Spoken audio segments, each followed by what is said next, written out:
दर्द से कराहता हुआ दूर जा गिरता है, लेकिन जैसे ही उसकी दृष्टि रावण पर पड़ती है, उसका क्रोध ज्वालामुखी की तरह फट पड़ता है। बाली गर्जना करता हुआ उठता है और पास पड़ी एक विशाल चट्टान को उठाकर रावण की ओर ऐसे फेंकता है मानो मृत्यु स्वयं उड़ती हुई आ रही हो। चट्टान लगते ही रावण दूर जा गिरता है और उसी क्षण दोनों योद्धाओं को यह आभास हो जाता है कि आज का युद्ध साधारण नहीं होगा। अगले ही पल दोनों पूरी गति और उन्माद के साथ एक दूसरे की ओर दौड़ते हैं। बाली अपनी विशाल गदा को कसकर थामे हुए है और रावण के हाथों में भगवान शिव से प्राप्त चंद्रहास चमक रहा है। दोनों अस्त्र टकराते हैं और ऐसा विस्फोट होता है कि देवता तक कांप उठते हैं, मानो पृथ्वी पर प्रलय आरंभ हो गया हो। धुएं और धूल के बीच रावण अपनी माया से अग्नि के असंख्य गोले प्रकट करता है और उन्हें बाली पर बरसा देता है, लेकिन बाली मंत्रोच्चार करता है और उसके चारों ओर जल का दिव्य कवच बन जाता है जो एक एक करके सभी अग्नि गोलों को नष्ट कर देता है। यह दृश्य देख रावण का अहंकार और भड़क उठता है और वह काली माया से निर्मित भयानक गदा प्रकट कर आक्रमण कर देता है।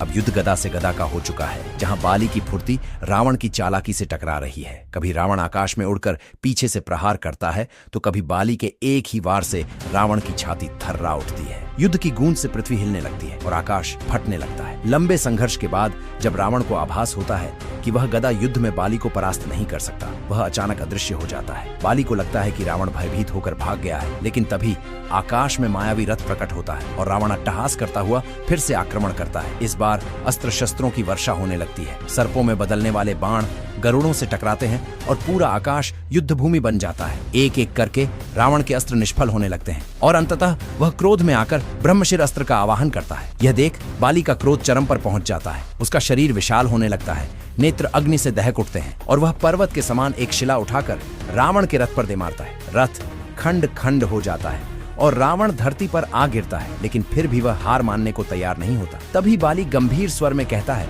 कि आज अहंकार का अंत होगा और वह मंत्र पढ़ता है। अगले ही क्षण उसके गले में दिव्य हार प्रकट होता है और रावण के शरीर से शक्ति निकलकर बाली में समाने लगती है। रावण चीखता है, छटपटाता है, लेकिन उसकी आधी शक्ति उसे छिन चुकी होती है। अब दृश्य पूरी तरह बदल चुका है। बाली काल के समान विशाल और दिव्य हो चुका है, जबकि रावण भय और दुर्बलता से कांप रहा है। बाली उसे अपनी मुट्ठी में जकड़ लेता है और गर्जना करता है कि यही था तुम्हारा बल, इसी शक्ति से तुमने त्रिलोक को रौंदा था। रावण प्रतिज्ञा करता है कि वह बदला लेगा, लेकिन बाली उसे मारने के बजाय अपने कंधे पर उठाकर पर्वतों और वनों में घूमता है। सबको दिखाता है कि उसने रावण को परास्त किया है। महीनों बीत जाते हैं और अंततः घायल व अपमानित रावण करुण स्वर में क्षमा मांगता है और मित्रता का प्रस्ताव रखता है। बाली दया करके उसे छोड़ देता है और इस प्रकार यह युद्ध मित्रता में परिवर्तित हो जाता है। लेकिन इतिहास में यह दिन उस संघर्ष के रूप में अंकित हो जाता है जब अहंकार को शक्ति ने घुटनों पर ला दिया।